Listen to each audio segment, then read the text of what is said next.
En fait, il y a eu confirmation sur confirmation depuis hier.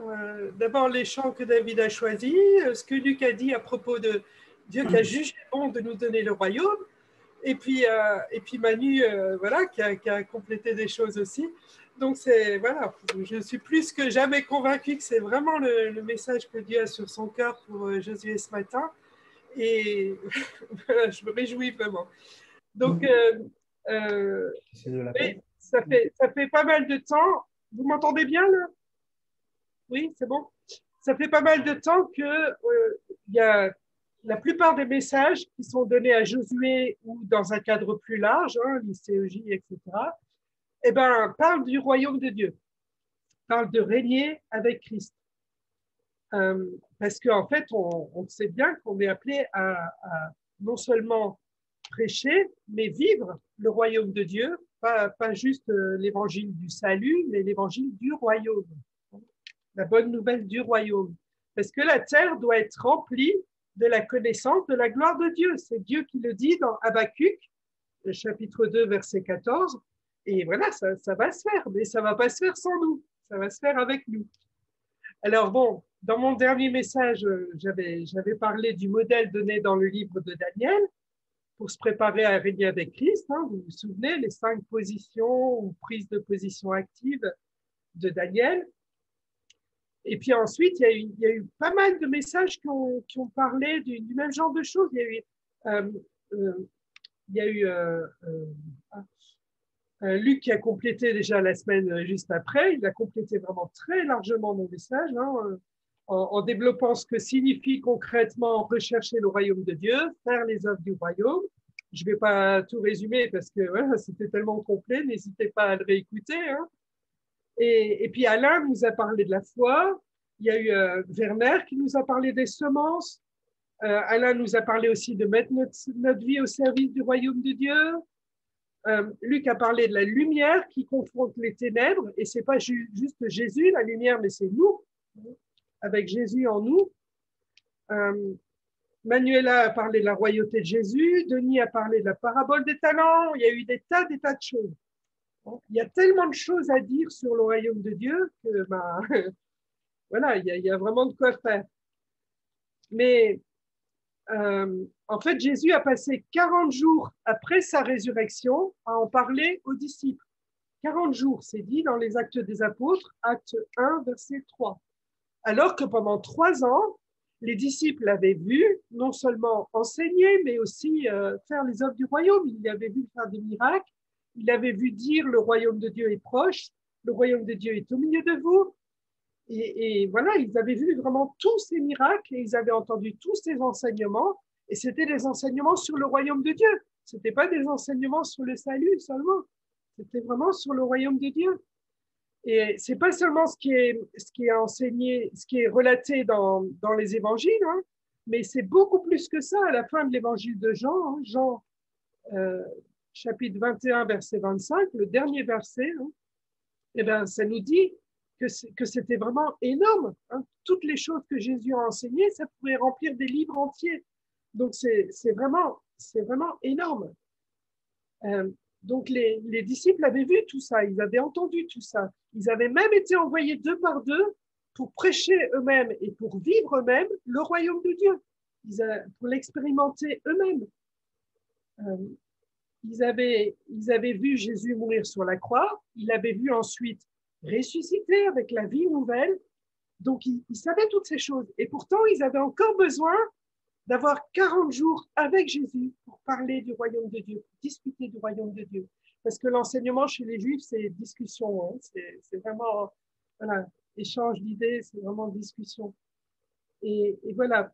Et juste avant que Jésus remonte au ciel, au début du chapitre des Actes, hein, on voit qu'il lui pose une question, mais vraiment surprenante. Ça m'a toujours surprise, cette question. Je ne sais pas vous, mais je vois. Donc, c'est Acte 1, verset 6. Les disciples demandent à Jésus, et apparemment, c'est les disciples ensemble qui demandent à Jésus, ils étaient d'accord pour lui demander ça. Seigneur, est-ce maintenant que tu vas rétablir ou restaurer le royaume de Dieu en Israël? Cette question, ça m'a toujours... ouais, ça m'a toujours tellement surprise que bon, je la mettais de côté et puis voilà, on verra bien le jour où j'aurai une explication là-dessus. Et il y a beaucoup de théologiens et de grands hommes de Dieu qui ont complètement mal interprété cette question. Ils ont cru que les disciples voulaient égoïstement que Dieu vienne régner sur Israël. Voilà, Dieu vienne établir son royaume sur Israël, sur la nation d'Israël, et puis voilà, c'était juste pour eux, quoi. Et ils ont cru aussi, enfin, ils étaient étonnés aussi que les disciples parlent d'une restauration, d'un rétablissement, alors que pour eux, le royaume de Dieu venait avec Jésus, venait sur la terre avec Jésus, donc ils ne comprenaient pas. Et, et voilà, et donc moi je ne comprenais pas non plus. Et puis, il y a eu la fête des tabernacles 2020 qui a eu lieu online, hein, sur Internet. Et il y avait plein d'enseignements disponibles, et notamment il y avait Peter Tsukaira, qui est responsable de la communauté du Mont Carmel, donc en Israël, hein, qui a donné un enseignement sur Israël et le royaume de Dieu. Et bon, j'ai écouté cet enseignement, je l'ai même réécouté une deuxième fois pour prendre des notes, voilà, parce que bon, c'était tellement important, voilà. Et ça a été pour moi une révélation. Et c'est pour ça que je veux vraiment vous le partager, parce que ça m'a donné un éclairage tout nouveau sur le royaume de Dieu. Ça n'annule pas tout ce qu'on a déjà dit sur le royaume de Dieu, bien sûr, mais ça donne une vision plus complète de ce qu'est le royaume de Dieu. Alors, c'est pour ça que le titre de mon message, c'est le royaume de Dieu. De quoi s'agit-il vraiment plutôt? Le royaume de Dieu, de quoi s'agit-il vraiment? Donc, en fait, pour comprendre ça, pour comprendre qu'en fait, le royaume de Dieu n'a pas commencé avec le Nouveau Testament, comme on croit souvent, eh bien, il faut revenir au début. Comment a débuté le royaume de Dieu? Donc, au début, le plan originel de Dieu, Luc nous a rappelé que Dieu voulait donner à l'homme le gouvernement sur la terre, le fait de gouverner la terre, donc déjà dès Adam, mais depuis Adam jusqu'à Noé, ça n'a pas trop bien fonctionné à cause du péché. Donc du coup, il y a eu le déluge, et après le déluge, il y a une nouvelle humanité qui a été créée à partir de Noé et ses enfants, sa descendance, ses fils et leurs femmes.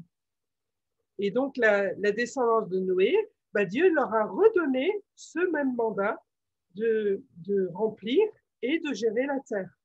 Ce n'était pas très clair qu'il y avait aussi la domination, le règne, mais au moins la gestion de la terre.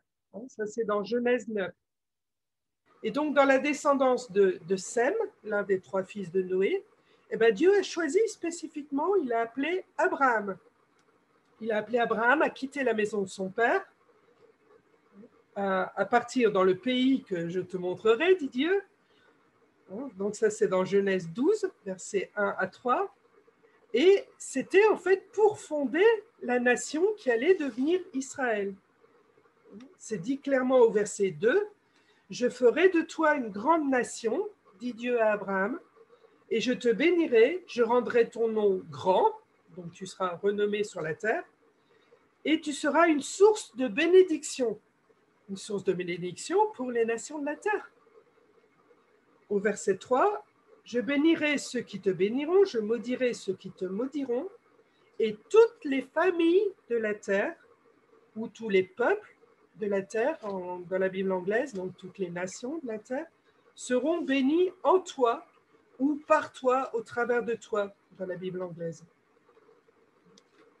Et puis Dieu, plus tard, il a renouvelé cette promesse ou cette alliance avec les générations suivantes, avec Isaac, et ensuite avec Jacob, qui allait devenir Israël. Donc le plan originel de Dieu, quand il a créé la nation d'Israël à partir d'Abraham, c'était qu'Israël soit une lumière, une bénédiction pour toutes les nations, en étant un modèle pour les nations, en étant l'instrument de Dieu pour le monde, pour montrer au monde, aux autres nations, qu'est-ce que c'est le royaume de Dieu. Et Dieu n'a pas changé d'avis à propos d'Israël. Dieu n'est pas une girouette, hein, il ne change pas d'avis. Dans Romains 11, versets 28-29, c'est très très clair. Les dons de Dieu à Israël et l'appel de Dieu envers Israël ne lui seront jamais enlevés parce qu'ils sont irrévocables. Alors, qu'est-il arrivé à Israël? Eh bien, il y a eu l'histoire de Joseph et ses frères, hein, que vous connaissez bien. Et à cause de ça, la famille d'Israël a fini par se retrouver en Égypte. Et ensuite, ils ont été esclaves là pendant plus de 400 ans. Et puis Dieu a appelé Moïse pour faire sortir le peuple d'Israël d'Égypte, pour l'emmener au désert, donc pour l'emmener à part, pour le mettre à part.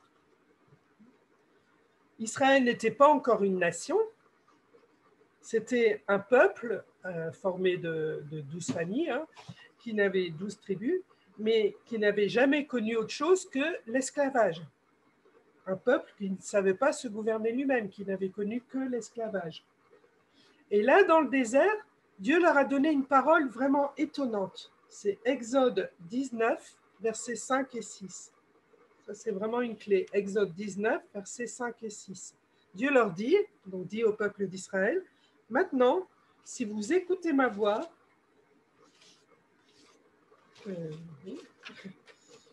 et si vous gardez mon alliance, vous m'appartiendrez entre tous les peuples, et dans la Bible anglaise, c'est encore plus précis, et vous serez un trésor pour moi entre tous les peuples. Car toute la terre m'appartient. Vous serez pour moi un royaume de sacrificateurs,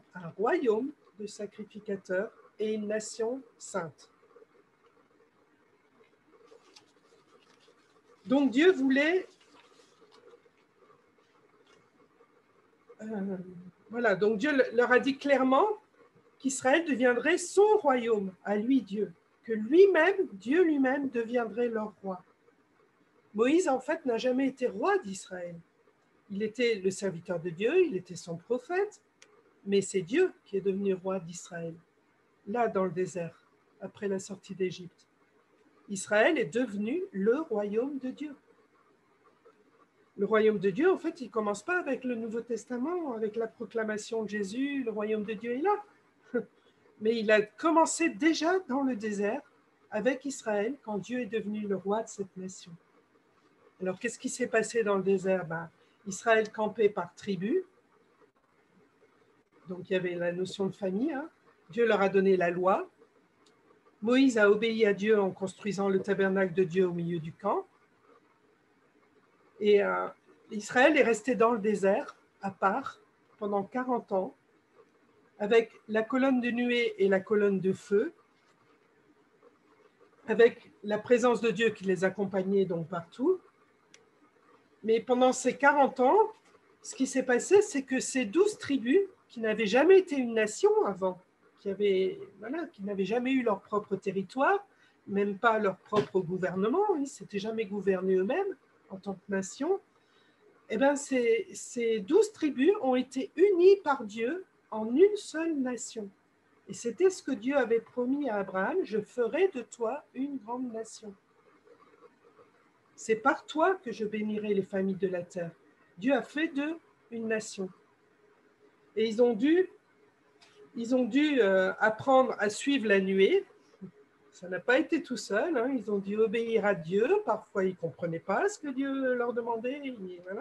Ils murmuraient, ils se rebellaient, ils étaient jaloux les uns des autres. Enfin, il y avait plein de problèmes. Mais ils ont vu aussi la gloire de Dieu. Au travers de tous les miracles que Dieu a fait, ils ont vu la manne, ils ont vu l'écaille, ils ont vu l'eau qui est sortie du rocher, ils ont vu leurs vêtements et leurs chaussures qui ne s'usaient pas, qui restaient utilisables hein, pendant 40 ans. Donc voilà. Ça vaudrait vraiment la peine de creuser tout ce qu'ils ont vécu dans le désert, mais bon, on l'a déjà souvent fait dans des messages. Hein. Mais ils ont appris vraiment ce que ça voulait dire d'être entièrement soumis à Dieu et de marcher avec Dieu et de régner avec lui, en fait. De laisser Dieu être le roi en eux pour pouvoir régner avec lui, régner sur les circonstances, régner sur... Ils ont appris ça un peu à la fois et c'est ce qui les a préparés pour entrer dans la terre promise. Mais alors, qu'est-ce qui a coincé? Eh bien, parce que bon, ensuite, les choses étaient un peu différentes quand même. Alors, qu'est-ce qui a coincé? Eh bien, sous Josué, ils sont rentrés dans le pays de Canaan, ils l'ont conquis, donc jusque-là, c'était super, hein, ils ont vu Jéricho, etc. Hein.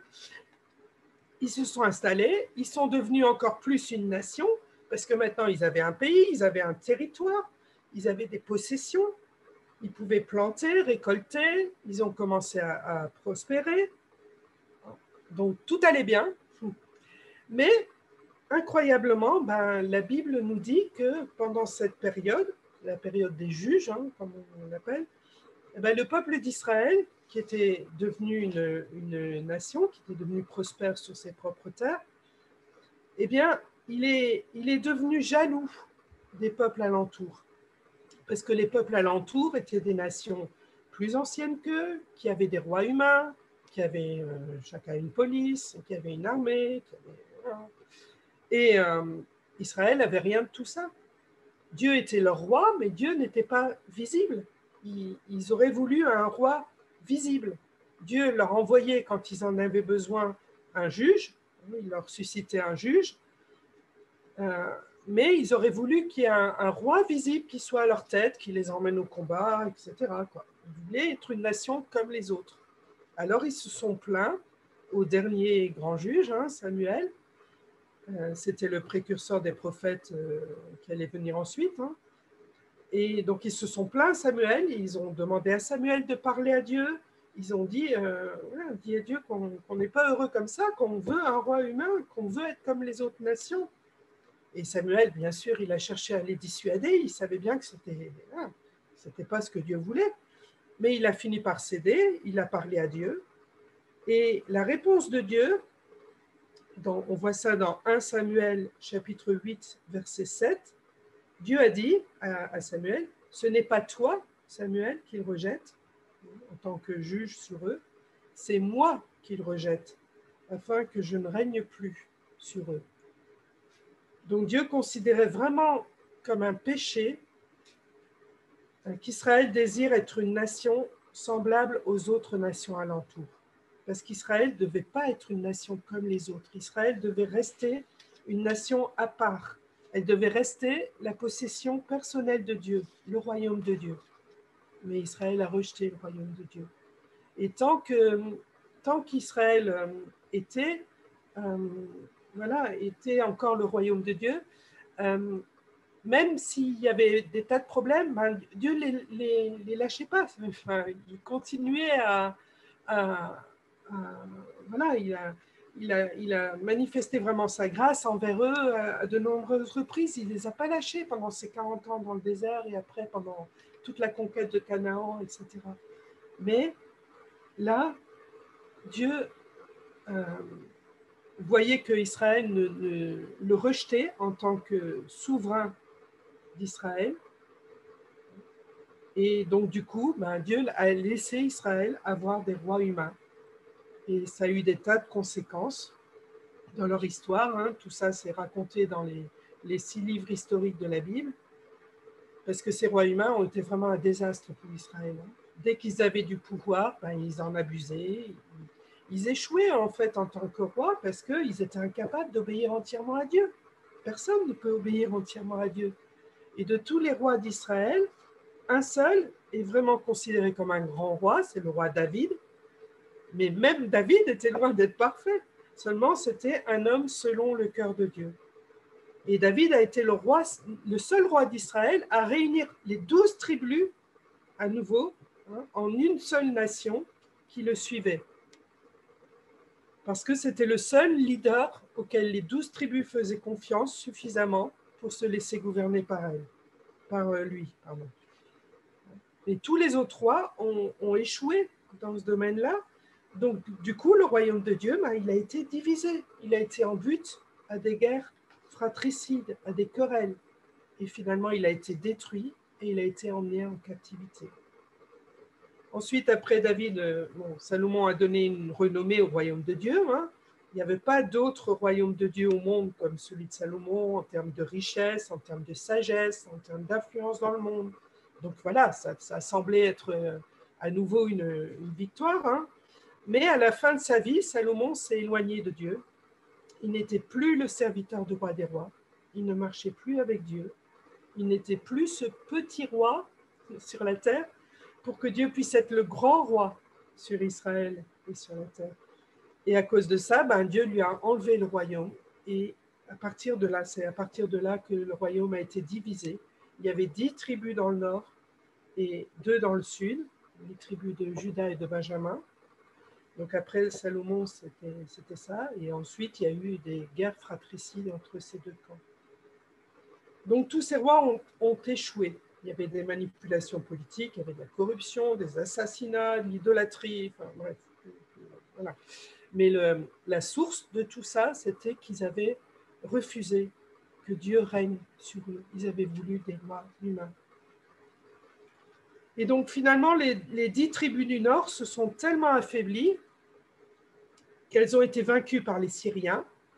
Elles ont été emmenées en captivité. On a perdu leur trace dans l'histoire jusqu'à ces jours.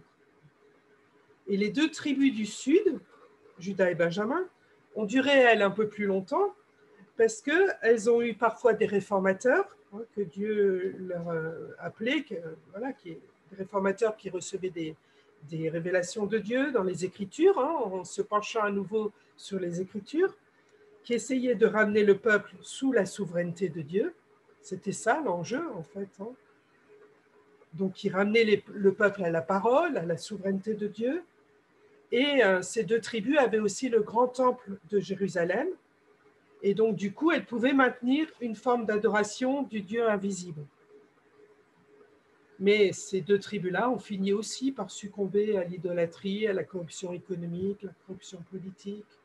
Voilà, elles se sont aussi affaiblies. Elles ont été vaincues, elles, par les Babyloniens. Elles ont été emmenées en captivité pour 70 ans. Et pendant ces 70 ans, le royaume de Dieu n'a plus existé sur la terre. Et ça, c'est le chapitre le plus triste de l'histoire d'Israël. Donc, c'est dit au psaume 137, verset 1. Alors, en anglais, c'est By the rivers of Babylon. Il y a un chant, There we wept when we remembered Zion. En français, c'est Sur les bords des fleuves de Babylone, nous étions assis et nous pleurions en nous souvenant de Sion. Et j'ai jamais trop compris non plus ce verset. Mais en fait, ils se souvenaient qu'ils avaient été le royaume de Dieu, qu'ils avaient été le seul peuple au monde à avoir été gouverné par le roi des rois en personne, et qu'ils avaient tout perdu parce que leur père avait rejeté le royaume de Dieu, parce qu'ils voulaient être comme les autres nations, avoir un gouvernement humain. Et donc, après ces 70 ans de captivité, il y a une poignée de Juifs qui est retournée en Israël avec Néhémie. Mais ce n'était pas un retour triomphal. Ils ont fait de leur mieux pour restaurer le temple, pour rebâtir la muraille autour de Jérusalem. Mais après ça, ils n'ont jamais plus été une nation libre. Ils étaient sous la domination des Perses d'abord, ensuite des Grecs, ensuite des Romains. Et les siècles ont passé. Et il n'y avait plus de visitation prophétique de Dieu. Il n'y avait plus de paroles vivantes données à ce peuple. Comme s'ils étaient abandonnés de Dieu, quoi. Et en fait, peut-être ils se sont crus abandonnés de Dieu. Je ne sais pas. Pendant cette période entre les 2 testaments, entre l'Ancien et le Nouveau Testament, des Juifs qui connaissaient les Écritures ont sûrement dû crier à Dieu. Ils ont dû se repentir pour leur peuple. Ils ont dû demander à Dieu de venir restaurer le royaume de Dieu. Mais pendant ces siècles, ces 4 siècles, il n'y a eu aucune réponse de Dieu. Je ne sais pas si c'est 4, mais enfin, pendant ces siècles, en tout cas, il n'y a eu aucune réponse de Dieu. Et donc, ce qui avait été le royaume de Dieu, c'est devenu gouverné par des étrangers païens. Et c'était comme un échec. Alors, quelle a été la réponse de Dieu, la solution de Dieu à tout ça? Eh bien, je suis un peu tombée.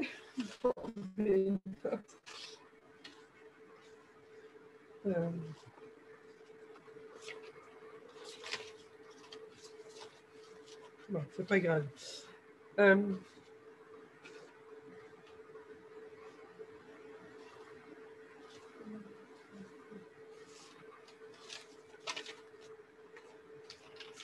perdu une page, mais c'est pas grave. Ah ben elle est là. Voilà. Donc la réponse de Dieu à tout ça, eh ben, c'est dit dans Ésaïe 9, verset 1. Donc là, je vous donne la version anglaise que j'ai traduite moi de l'anglais, qui a été donnée par Peter Tsukaira. Le peuple qui était assis dans les ténèbres, parce qu'en français, c'est pas qu'ils étaient assis, hein, mais je crois qu'ils étaient en effet assis, comme si tout espoir était perdu. Le peuple qui était assis dans les ténèbres a commencé à voir, non pas seulement a vu, mais a commencé à voir une grande lumière. Et cette lumière, bien sûr, c'est Jésus qui est venu en Galilée, qui est venu en Galilée au nord d'Israël. Donc Jésus qui avait une puissance que les gens n'avaient jamais vue, même les prophètes n'avaient jamais eu une telle puissance. Jésus qui guérissait toutes sortes de maladies, d'infirmités, simplement par une parole ou un geste. Jésus qui marchait sur les eaux, Jésus qui multipliait la nourriture pour rassasier des milliers de personnes. Voilà, donc ils ont vu tout ça et ils ont suivi Jésus, non pas seulement à cause de tous les miracles qu'ils voyaient, mais surtout parce que Jésus leur disait, il avait vraiment un message de la part de Dieu, il leur disait, le royaume de Dieu est là. Et pour eux, ça voulait dire quelque chose. Eux, ils savaient, nous c'est à ce moment-là qu'on rentre dans l'histoire, mais voilà, mais eux, ils savaient, c'était clair pour eux. Jésus comprenait que c'était bien Israël, le royaume de Dieu. Dieu était leur roi. Dieu leur avait donné cette terre. Dieu avait donc cette terre d'Israël. Dieu voulait régner sur eux, mais il l'avait rejeté. Et maintenant, Jésus leur ramenait le royaume de Dieu. Eux, ils comprenaient ça. Et c'est pour ça qu'ils le suivaient. Ils voulaient même le faire roi des Juifs. Mais Jésus avait un plan beaucoup plus que simplement régner sur Israël. Et c'était dès le début, en fait. Dès le début, la descendance d'Abraham, c'était pas seulement le sable au bord de la mer, hein, les grains de sable au bord de la mer, mais c'était aussi les étoiles dans le ciel. Donc, il y avait la descendance physique d'Abraham, mais il y avait aussi la descendance d'Abraham et ensuite d'Israël, hein, mais il y avait aussi la descendance spirituelle d'Abraham. Dès le début, Dieu avait résolu de donner le royaume non pas seulement à Israël, mais à l'Église entière. L'Église formée des chrétiens non juifs, mais aussi des juifs messianiques, mais aussi des arabes chrétiens, de tous ceux qui croiraient en Jésus. Et tous ceux qui accepteraient que Dieu règne en eux pour qu'ils puissent régner sur le monde. Donc c'était le plan de Jésus dès le début. Donc pendant tout un temps, c'était avec Israël. Israël devait être ce modèle pour les nations. Et bon, Israël a échoué quelque part parce qu'il a refusé ce royaume de Dieu. Mais Jésus avait déjà ce plan beaucoup plus grand, et Dieu avait ce plan beaucoup plus grand pour que le royaume de Dieu soit formé de toutes les nations de la terre. Mais en fait, le royaume de Dieu en Israël, c'était une aspiration profonde dans le cœur des disciples. Et c'est pour ça qu'ils ont posé cette question à Jésus. C'était la dernière question qu'ils ont posée à Jésus quand il était encore avec eux sur la terre. Hein. Voilà, ils ont posé cette question à Jésus.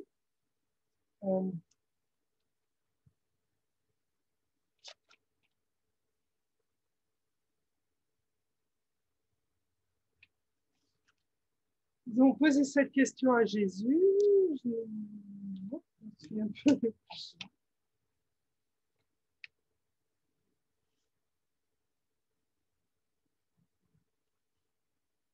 Oui. Parce que, en fait, le royaume de Dieu, c'était le point central du message de Jésus. Et ils avaient compris maintenant que c'était pour Israël et pour le monde. Donc, ils ont demandé à Jésus s'il allait rétablir le royaume de Dieu en Israël. Et en fait, quand ils ont demandé ça, ça signifie en fait, quand est-ce, Jésus, que tu vas revenir régner sur Israël, mais aussi sur les nations? Parce qu'ils avaient compris ça. Après les 40 jours d'enseignement de Jésus et voilà, ils avaient compris que c'était pas juste Israël, que c'était les nations aussi. Et Jésus leur a répondu, donc une réponse aussi un peu surprenante, ce n'est pas à vous de connaître les temps ou les moments que le Père a fixés de sa propre autorité.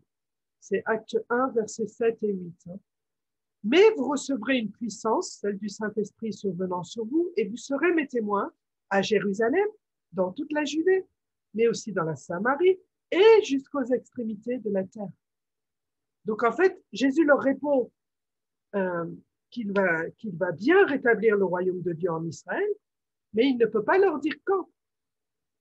Parce qu'en fait, s'il avait dû leur dire ça va encore mettre 2000 ans, bon, ça aurait été un peu dur à entendre. Mais bon, il leur promet la puissance du Saint-Esprit pour qu'ils puissent prêcher la bonne nouvelle du royaume de Dieu à toutes les nations, jusqu'aux extrémités de la terre. Et actuellement, c'est en train d'arriver, ça. La bonne nouvelle du royaume commence vraiment à être prêchée jusqu'aux extrémités de la terre. Et les Juifs sont de plus en plus nombreux à prier « Béni soit celui qui vient au nom du Seigneur ». Donc, on sait que le retour de Jésus est proche. Et donc, du coup, on a besoin d'avoir une vision plus complète de ce que c'est le royaume de Dieu. Et il me semble qu'il y a 3 points, essentiellement, tu me corrigeras s'il faut. Le premier point, c'est que l'image complète du royaume de Dieu, c'est de savoir que ça a commencé en Israël, avec le peuple d'Israël. Donc, c'est à la fois la souveraineté de Dieu sur Israël, le fait que Dieu règne sur Israël, et la souveraineté de Dieu sur nous, chrétiens, mais nous au sens large, pas juste les chrétiens des nations, nous, tous les chrétiens. Voilà, donc ça, c'est le premier point. C'est vraiment Dieu qui veut régner sur toutes les nations au travers de son peuple, au sens large, son peuple physique et spirituel. Et deuxième point, le royaume de Dieu, donc c'est le moyen de racheter le monde. Donc, ce n'est pas une expérience spirituelle personnelle avec le Seigneur. Viens régner en moi pour que moi, je puisse dominer sur les circonstances de ma vie, etc. Non, c'est beaucoup plus large que ça. Le royaume de Dieu, eh bien, c'est un peuple, en fait, un seul peuple. Dieu a dit qu'il ferait de nous un seul peuple. Jésus a dit ça clairement, qu'il ferait de nous un seul peuple, une seule nation. Donc, c'est un peuple, le peuple formé de toutes les personnes qui sont d'accord, qui se laissent gouverner entièrement par le Seigneur, qui marchent avec lui dans l'obéissance totale à Dieu, la soumission à sa volonté souveraine. Donc, ça veut dire qu'ils donnent toute leur vie pour que le royaume de Dieu puisse être établi sur la terre. Donc, ils donnent leur famille aussi, leur vie de famille, leur famille, qui donnent leur nation, qui recherchent le plan de Dieu pour leur nation, qui cherchent à vivre vraiment dans tous les aspects de la vie selon le modèle de Jésus et à chercher vraiment le plan de Dieu pour la nation. Donc, c'est clair que devant tout ça, on se sent très petit, hein, pour la première. Mais Jésus a promis qu'il nous sanctifierait lui-même tout entier. Que c'est lui qui va le faire. Nous, on a juste à être d'accord et c'est lui qui va le faire. Venir régner en nous pour qu'on puisse régner.